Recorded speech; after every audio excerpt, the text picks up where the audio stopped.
నమస్తే Telangana welcome to T news నేను సాయి మాధవి బులెటిన్ల ముందుగా హెడ్లైన్స్ చూద్దాం రైతు సమస్యలపై లక్షలాది మందితో సచివాలయం ముట్టడి ఇవాల్టి నుంచి పంట పొలాల సందర్శనకు హరీష్ రావు పిలుపు రాష్ట్రమంతా నీళ్లకు కటకట అడుగంటిన జలాశయాలు సర్కారు నిర్లక్ష్యంతో 10 ఏళ్ల కనిష్టానికి నీటి నిల్వలు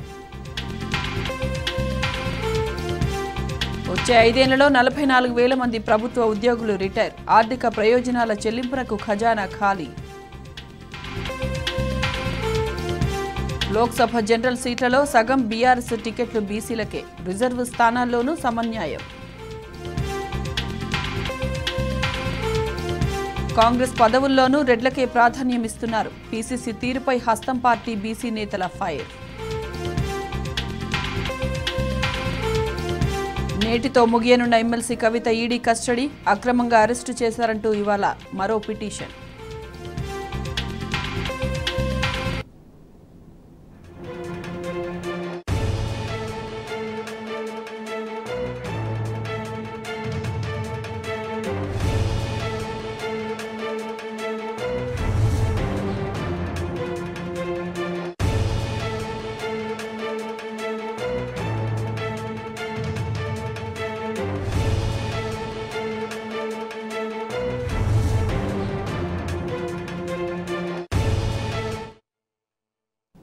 లిక్కర్ పాలసీ కేసులో ఢిల్లీ సీఎం కేజ్రీవాల్ అరెస్టును నిరసిస్తూ ఆప్ ఆందోళనలు తీవ్రతరం చేసింది కేంద్రంలోని బీజేపీ ప్రభుత్వ నిరంకుశత్వానికి వ్యతిరేకంగా దేశవ్యాప్తంగా నిరసనలు తెలుపుతోంది ఇవాళ ఢిల్లీలో ప్రధాని మోదీ నివాసం ముట్టడికి ఆమ్ ఆద్మీ పార్టీ నేతలు పిలుపునిచ్చారు ఈ నేపథ్యంలో అప్రమత్తమైన ఢిల్లీ పోలీసులు భద్రతను కట్టుదిట్టం చేశారు ఢిల్లీ సరిహద్దులతో పాటు నగరంలోని పలు రోడ్లలో ట్రాఫిక్ మళ్లించారు Tughlaq road Safdarjung road Kemal అతాత్కూర్ మార్గ్లో నో పార్కింగ్ బోర్డులు పెట్టారు మరోవైపు కేజ్రీవాల్ అరెస్టును ఖండిస్తూ సోషల్ మీడియా వార్ను ఉధృతం చేసింది ఆప్ పార్టీ కార్యకర్తలు నాయకులందరూ డీపీ క్యాంపెయిన్ నిర్వహిస్తున్నారు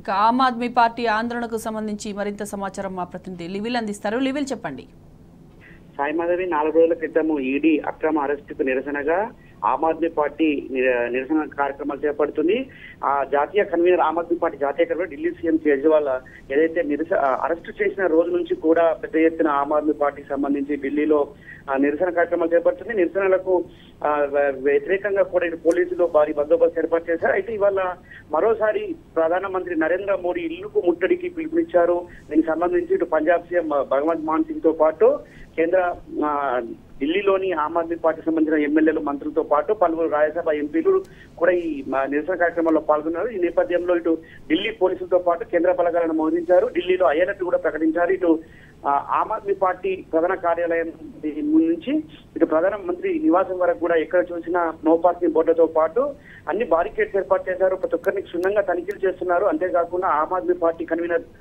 కేజ్రీవాల్ అరెస్టు రోజు ఏ విధంగా అయితే నిఘా పెంచి ఈడీ కార్యాలయం వరకు బందోబస్తు మధ్య తరలించారు అదేవిధంగా ఇవాళ కూడా భారీ బారికేడ్స్ ఏర్పాటు చేశారు ఇటు డ్రోన్ల సహాయంతో కూడా నిఘాను పటిష్ట భద్రత ఏర్పాటు చేశారు మొత్తానికి ఇది ఈడీకి సంబంధించి కేసులో అక్రమంగా అరెస్ట్ చేశారు అరవింద్ కేజ్రీవాల్ అని చెప్పేసి మొదటి నుంచి కూడా అతీషి ఏదైతే ఆమ్ ఆద్మీ పార్టీకి సంబంధించిన మంత్రి అతీషి కూడా చెప్తూ వస్తుంది ఈ నేపథ్యంలోనే ఇవాళ మేము నిరసనలు పిలుపునిస్తున్నాం ఎన్నికల దృష్ట్యా ఒక జాతీయ కన్వీనర్ తో పాటు ఆయన స్టార్ క్యాంపెయినర్ ఆమ్ ఆద్మీ పార్టీకి దీన్ని దృష్టిలో పెట్టుకుని అక్రమంగా అరెస్ట్ చేశారు బీజేపీ ఎన్నికల్లో లబ్ధి పొందేందుకు రాజకీయ కుట్రలో భాగంగానే అరెస్ట్ చేశారని చెప్తున్న చెప్తున్న నేపథ్యంలో ఇవాళ ప్రధానమంత్రి నరేంద్ర మోడీ ఇల్లు ముట్టడికి పిలుపునిచ్చారు ఈ నేపథ్యంలో ఆయా ప్రాంతాల్లో ఉన్న ప్రధానమంత్రి నివాసానికి నలువైపులా కూడా బారికేడ్స్ ఏర్పాటు చేశారు ఎవరిని కూడా అక్కడికి అనుమతించట్లేదు అయితే ఇప్పటికీ పంజాబ్ నుంచి కావచ్చు ఇటు హర్యానా నుంచి కావచ్చు పెద్ద ఎత్తున ఆమ్ ఆద్మీ శ్రేణులు ఢిల్లీ చేరుకున్నాయని నిఘా వర్గాలు హెచ్చరించిన నేపథ్యంలో ఢిల్లీలో పెద్ద ఎత్తున ఆందోళనకు చేపడతారు ఆందోళన నేపథ్యంలో ఎక్కడైనా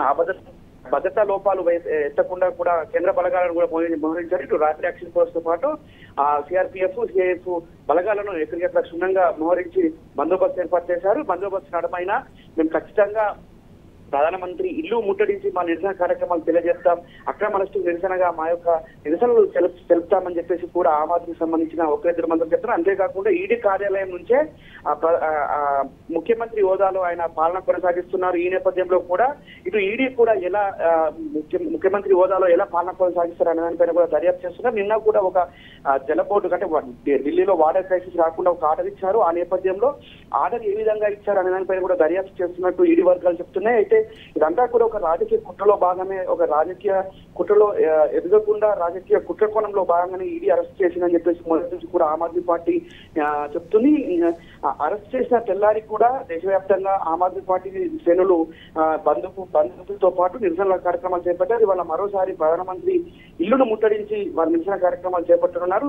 ఖచ్చితంగా ముమ్మాటికి ఆమ్ ఆద్మీ పార్టీని దెబ్బతీసేందుకు కేంద్రంలో ఉన్న బీజేపీ కుట్రలు పన్నుతుంది. బీజేపీ కుట్రల పన్నులో భాగంగానే ఇవాళ కేజ్రీవాల్ అరెస్ట్ చేశారు. కేజ్రీవాల్ గారు ప్రతి ఒక్కరిని ప్రతిపక్షాన్ని అరెస్ట్ చేయడం అంటే కుట్రలో భాగంగా రాజకీయంగా ఎదుర్కోలేకని ఇలాంటి దొంగ దెబ్బలు కొడుతుందని చెప్పేసి కూడా ఆమ్ ఆద్మీ పార్టీ సంబంధించి చెప్తున్నారు. అయితే 28 వరకు కూడా ఈడీ కస్టడీలో ఉండనున్నారు ఆమ్ ఆద్మీ పార్టీ జాతీయ కన్వీనర్ కేజ్రీవాల్.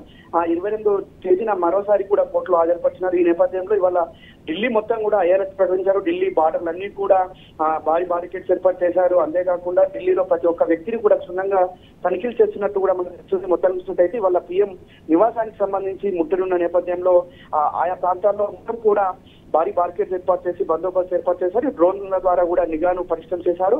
ఏదేమైనప్పటికీ కేజ్రీవాల్ అక్రమ అరెస్టును వ్యతిరేకిస్తూ రోజొక్క కార్యక్రమానికి అయితే పిలుపునిస్తుంది Sai Madhavi. Right level, thanks for the updates. ఈ వేసవికి నీటి గండం ముంచుకొస్తోంది. సాగుకే కాదు తాగునీటికి ఇకపై తిప్పలే. ఇప్పటికే ప్రధాన జలాశయాలు అడుగంటాయి. 10 ఏళ్ల కనిష్టానికి నీటి నిల్వలు పడిపోయాయి. కృష్ణా బేసిన్లో పరిస్థితి దారుణంగా ఉండగా గోదావరి బేసిన్లోనూ నీటి ఎద్దడి నెలకొంది. రేవంత్ సర్కారేమో ముందు జాగ్రత్త చర్యలపై దృష్టి పెట్టలేదు. ఫలితంగా రాష్ట్రమంతా నీటికి కటకట తప్పదంటున్నారు.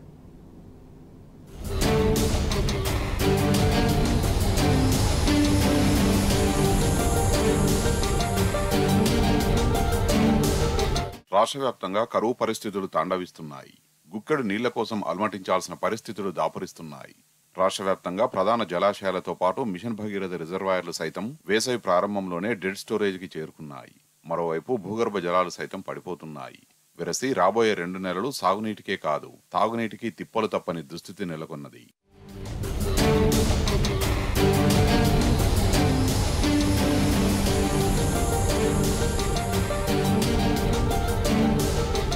ఎస్ఆర్ఎస్పీ ప్రాజెక్టులో నీటి నిల్వలు గత నెల 21 నాటికి 34 టీఎంసీలు ఉండగా ప్రస్తుతం 17.88 టీఎంసీలకు పడిపోయాయి. ప్రాజెక్టు ఎఫ్ఆర్ఎల్ 332 మీటర్లు కాగా డెడ్ స్టోరేజీ 320 మీటర్లు. ప్రస్తుతం ప్రాజెక్టు లెవెల్ 324 మీటర్లుగా ఉన్నది.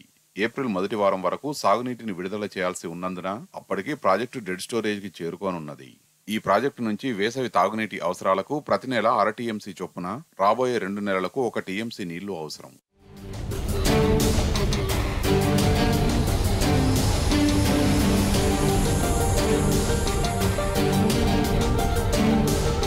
కరీంనగర్ నగరానికి ప్రధాన తాగునీటి వనరైన ఎల్ఎండిలోనూ పరిస్థితి దారుణంగా ఉంది. నెల క్రితమే డెడ్ స్టోరేజ్కి చేరుకున్నది. 24.03 టీఎంసీల సామర్థ్యం కలిగిన ఎల్ఎండి నిరుడు మార్చిలో 12.50 టీఎంసీలు ఉండగా ప్రస్తుతం 5.31 టీఎంసీలే ఉన్నాయి.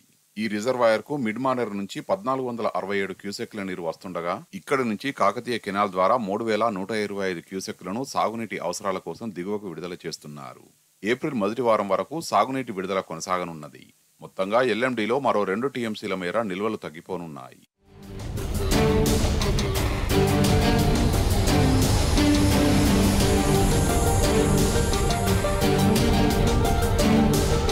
వివిధ ప్రాజెక్టుల్లో భాగమైన పలు రిజర్వాయర్లను మిషన్ భగీరథ పథకానికి గత ప్రభుత్వం అనుసంధానించింది.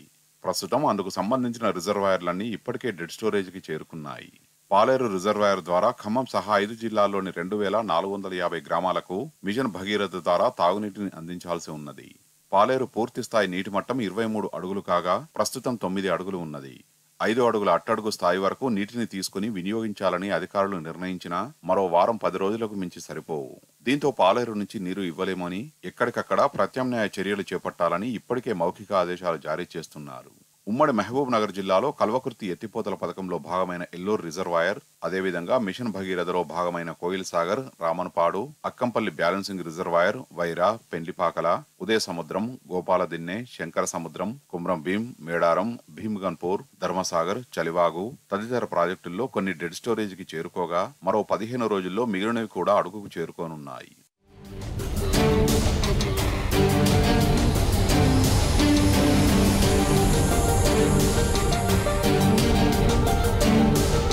నాగార్జున సాగర్ ఎఫ్ఆర్ఎల్ 590 అడుగులు కాగా పూర్తి స్థాయి నీటి సామర్థ్యం 312 టీఎంసీలు. ప్రస్తుతం ప్రాజెక్టు లెవెల్ 513 అడుగులు ఉండగా 137 టీఎంసీల నీళ్లు ఉన్నాయి. ప్రాజెక్టు డెడ్ స్టోరేజీ 510 అడుగులు కాగా ఈ ఏడాది 505 అడుగులుగా నిర్ణయించారు. ఈ లెక్కన ఇప్పుడు వినియోగానికి మిగిలేవి సుమారు 14 టీఎంసీలు. మార్చి నెలకు సంబంధించి సాగర్ నుంచి ఏపీకి 5 టీఎంసీలను విడుదల చేయాల్సి ఉన్నది. అవి మినహాయిస్తే 9 టీఎంసీలే ఉంటాయి. అయినా శ్రీశైలం, నాగార్జున సాగర్ రిజర్వాయర్ల నుంచి నీటిని వినియోగించే దిశగా ప్రభుత్వం చర్యలు చేపట్టడం లేదు.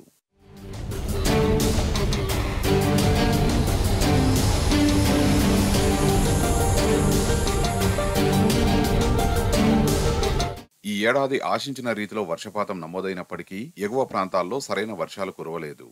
దీంతో కృష్ణా బేసిన్లో జూరాల, నాగార్జున సాగర్, శ్రీశైలం ప్రాజెక్టులకు అంతగా వరదలు రాలేదు. ఈ 3 ప్రాజెక్టులపై ఆధారపడిన లిఫ్టులు కూడా పనిచేయలేని పరిస్థితి నెలకొనడంతో వాటి అనుబంధ రిజర్వాయర్లన్నీ నీళ్లు లేక బోసిపోతున్నాయి. పెద్ద ప్రాజెక్టులే కాకుండా మధ్య తరహా, మైనర్ ఇరిగేషన్ ప్రాజెక్టుల్లోనూ ఇదే దుస్థితి నెలకొనడంతో కృష్ణా బేసిన్లో భూగర్భ జలాలు పాతాళానికి పడిపోతున్నాయి.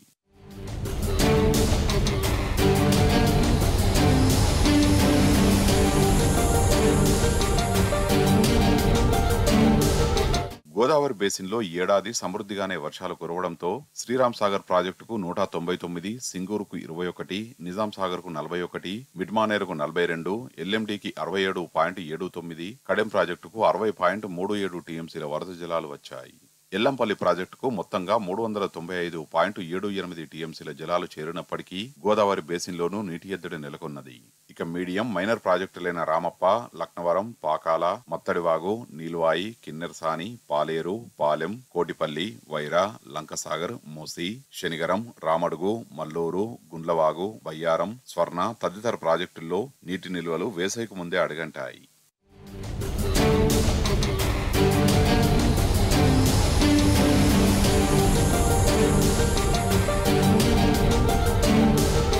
ప్రాజెక్టులు అడుగంటిపోవడం, కాలువ ద్వారా ఆశించిన మేర నీటి సరఫరా లేకపోవడంతో ఈ ఏడాది వేసవికి ముందే రాష్ట్ర వ్యాప్తంగా భూగర్భ జలమట్టాలు గణనీయంగా తగ్గిపోతున్నాయి. ఆదిలాబాద్, భద్రాద్రి కొత్తగూడెం, పెద్దపల్లి మినహా మిగిలిన అన్ని జిల్లాల్లో ఇదే పరిస్థితి నెలకొన్నది.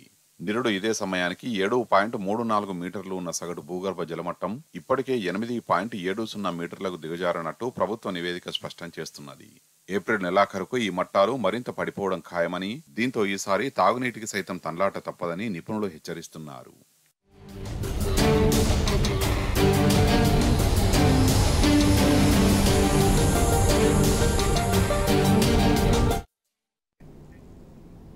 రాష్ట్రంలో రైతులు ఎదుర్కొంటున్న కష్టాలకు కాంగ్రెస్ పార్టీని కారణమన్నారు మాజీ మంత్రి బీఆర్ఎస్ సీనియర్ నేత హరీష్ రావు. పార్టీ ముఖ్య నేతలు, ఎమ్మెల్యేలు, ఎమ్మెల్సీలతో కలిసి ఆయన తెలంగాణ భవన్లో మీడియాతో మాట్లాడారు. రాష్ట్రంలో కరువు తాండవిస్తుంటే రాష్ట్ర ప్రభుత్వం రాజకీయాల కోసం పాకులాడుతోందని హరీష్ రావు ఆరోపించారు. బీఆర్ఎస్ అధినేత కేసీఆర్ సూచన మేరకు పార్టీ శ్రేణులు నష్టపోయిన పంట వివరాలను సేకరించాలని ఆయన పిలుపునిచ్చారు. గత 10 ఏళ్లలో ఎప్పుడూ లేనంత తీవ్రమైనటువంటి ఆందోళనలో ఇవాళ రాష్ట్రంలో రైతులు ఉన్నారు. ఒకవైపు ఈ రాష్ట్ర ప్రభుత్వం నీటి నిర్వహణ విధానం సరిగా లేక రైతులకు నీళ్లు ఇవ్వడంలో ఈ ప్రభుత్వం పూర్తిగా విఫలం చెందడం, మరోవైపు రైతు బంధు రాకపోవడం, మూడోది కరెంటు ఎప్పుడు వస్తుందో ఎప్పుడు పోతుందో అర్థం కాక ఈ వచ్చిరాని కరెంటుతో, లో వోల్టేజీ కరెంటుతో మోటార్లు కాలిపోతూ ఉంటే ఇలా రైతుల మీద ఆర్థిక భారం పడుతున్నటువంటి పరిస్థితి. మరోవైపు వడగళ్ల వాన, అకాల వర్షాలతోని కూడా ఈరోజు పంట నష్టం జరుగుతూ ఉంది. ఇవన్నీ కూడా ఒక తీవ్రమైనటువంటి ఆందోళనలో ఇలా రైతాంగం ఉన్నటువంటి పరిస్థితి. రాష్ట్రంలో దాదాపు 20 లక్షల ఎకరాల్లో పంట ఎండిపోయినట్టుగా మా పార్టీకి ప్రాథమికంగా అందుతున్నటువంటి సమాచారం. ఇలా 20 లక్షల ఎకరాల్లో పంట ఎండుతూ ఉంటే ఇప్పటికీ కాంగ్రెస్ వచ్చిన ఈ 100 రోజుల్లో 180 మంది రైతులు ఆత్మహత్య చేసుకున్నారు. పరిస్థితి ఏమో ఇంత గంభీరంగా ఉంది. కానీ కాంగ్రెస్ పార్టీ మాత్రం అసలు ఈ ప్రభుత్వానికి, ముఖ్యమంత్రి గారికి, ఈ మంత్రులకు టైం దొరకలేదు. క్షేత్రస్థాయిలో వెళ్ళి పరిస్థితిని అంచనా వేయడానికి కానీ, రైతుల్ని ఓదార్చడానికి కానీ, రైతులకు భరోసా కల్పించడానికి కానీ ఈ ప్రభుత్వానికి అసలు టైం దొరకలేదు. కేసీఆర్ గారి హయాంలో ఎన్నడూ కూడా ఈ కొత్తగా బోర్లు వేసే పరిస్థితి రాలే. ఊర్లల్లో బోరు బండ్లు కనబడలేదు, బావులు పూడిక తీయడానికి క్రేన్లు కిరాయికి తెచ్చుకునే పరిస్థితి లేదు. ఇలా కాంగ్రెస్ పార్టీ రాగానే మళ్ళా బోర్లు వేసుడు. నేను ఇప్పుడే చెప్పినట్టు ఒక్కొక్క రైతు 6 బోర్లు 8 బోర్లు వేస్తే ఇలా బోరు పొక్కల్లోనే వాళ్ళ కష్టం, వాళ్ళ చెమట చుక్కలు పోతా ఉన్నాయి, అప్పుల పాలైతా ఉన్నారు, ఆందోళనలో ఉన్నారు రైతులు. కానీ ప్రభుత్వం అసలు చీమగుట్టినట్లేదు, కనీసం కదిలినటువంటి పరిస్థితి కూడా లేదు. ఇది అంతా ఒకవైపు ఉంటే మూలిగే నక్క మీద తాటికాయ పడ్డట్టు ఒకవైపు రైతులు చాలా ఆందోళనలో ఉండి పంటలు ఎండిపోతూ ఉంటే, రైతు బంధు రాకపోతే వడగల్ల వానబడి పరిశాన్ అవుతుంటే, మూడోది ఇక బ్యాంకుల వాళ్ళు అప్పులు కట్టండి అని చెప్పి నోటీసులు ఇచ్చి ఊర్ల మీద పడ్డారు. ఇది ఎక్కడ అంటే సంగారెడ్డి జిల్లా రేగోడు మండలంలో ఏపీజీవీబీ బ్యాంకు రేగోడు, కోత్వాన్పల్లి, వెంకటాపూరు, మర్పల్లి, చౌదర్పల్లి తదితర గ్రామాల్లోకి వెళ్ళి అప్పులు కట్టరా మిమ్మల్ని కోర్టులో కేసులు పెడతాం అని చెప్పి లీగల్ నోటీసులు ఇచ్చారు. ఇవన్నీ కూడా అడ్వకేట్ ద్వారా బ్యాంక్ ఇచ్చిన లీగల్ నోటీస్. ఇగో ఇది బ్యాంకు వాళ్ళే స్వయంగా ఇచ్చినటువంటి నోటీస్. ముఖ్యంగా రైతులకు సంబంధించి కూడా రుణమాఫీ ఒకటే కాదు, కాంగ్రెస్ పార్టీ తన మేనిఫెస్టోలో రైతులకు ఏ అంశాలైతే చెప్పిందో ఏ ఒక్క అంశాన్ని కూడా కాంగ్రెస్ పార్టీ ఇవాళ అమలు చేయలేదు. ఏ ఒక్క అంశం మీద మాట నిలబెట్టుకోలేదు. ఈ మేనిఫెస్టోలో వాళ్ళు ఏం చేసిండ్రు? 6 గ్యారంటీలు, 6 గ్యారంటీల మీద బాండ్ పేపర్లు పంచిండ్రు, నోటరీ డాక్యుమెంట్లు ఇచ్చిండ్రు. ప్రజలు నమ్ముతలేరని చెప్పి బాండ్ పేపర్ మీద రాసి ఇంటింటికి ఇచ్చొచ్చిండ్రు. 100 రోజుల్లో 6 గ్యారంటీలు, 13 హామీలు అమలు చేస్తామని చెప్పారు. మరి బాండ్ పేపర్లు పంచి నోటరీ డాక్యుమెంట్లు ఇచ్చిన కాంగ్రెస్ పార్టీ ఇలా రైతుల విషయంలో ఏం చెప్పింది? మేము రాగానే డిసెంబర్ 9వ తేదీ 2 లక్షల రుణమాఫీ. మోసం. రైతులకు, కౌలు రైతులకు ఎకరానికి 15,000 రూపాయలు ఇస్తాం. దగా. వ్యవసాయ కూలీలకు 12,000 రూపాయలు ఇస్తాం. దగా. వరి పంటకు క్వింటాల్కు 500 రూపాయల బోనస్ ఇస్తాం. దగా. అంటే 4 విషయాలు కూడా రైతులకు ఇచ్చిన 4 హామీలను కూడా తుంగలో దొక్కి రైతులను నట్టేట ముంచింది ఇలా కాంగ్రెస్ పార్టీ, నేడు అధికారంలో ఉన్న కాంగ్రెస్ ప్రభుత్వం. గౌరవనీయులు కేసీఆర్ గారు ఈరోజు ఉదయం పార్టీ నాయకులందరితో కూడా ఆయన మాట్లాడడం జరిగింది. ఈ పరిస్థితి చూసి ఆయన చాలా ఆందోళన చెందారు. రాష్ట్రంలో రైతులు చాలా ఆందోళనలో ఉన్నారు, ఆత్మహత్యలు చేసుకుంటున్నారు. ఈ పరిస్థితి అంతా చూసి ఇలా కేసీఆర్ గారు మా పార్టీకి ఆదేశం ఇవ్వడం జరిగింది. ఇలా పార్టీ నాయకులందరినీ కూడా నేను ఈ సందర్భంగా కోరుతా ఉన్నా, రేపటి నుంచి బీఆర్ఎస్ పార్టీ ఎంపీలు, ఎమ్మెల్యేలు, ఎమ్మెల్సీలు, మాజీ ఎమ్మెల్యేలు, మరి పార్టీ నాయకులు, గ్రామ మండల శ్రేణులన్నీ కూడా పంట పొలాల్లోకి వెళ్ళండి. మీ గ్రామాల్లో, మీ మండలాల్లో, మీ నియోజకవర్గాల్లో ఎంత నష్టం జరిగిందో వివరాలు సేకరించి మన బీఆర్ఎస్ పార్టీ కేంద్ర కార్యాలయానికి పంపాలని చెప్పి మేము కోరుతా ఉన్నాం. వరంగల్ జిల్లా గీసుకొండ మండలం కొమ్మాలలో స్వయంభూగా వెలిసిన శ్రీ కొమ్మాల లక్ష్మీ నరసింహస్వామి జాతరకు నేటి నుండి ప్రారంభమైంది.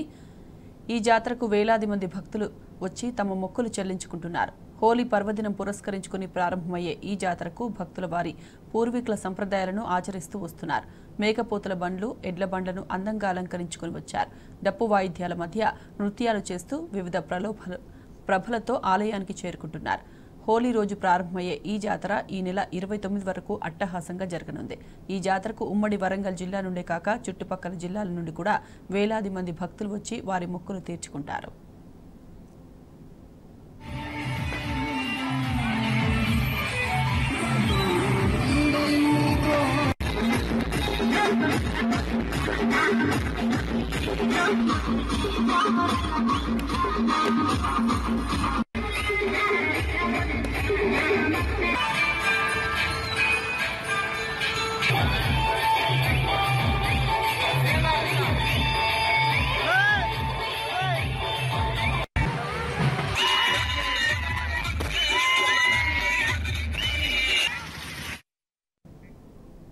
ఇవి అప్డేట్స్. నమస్తే.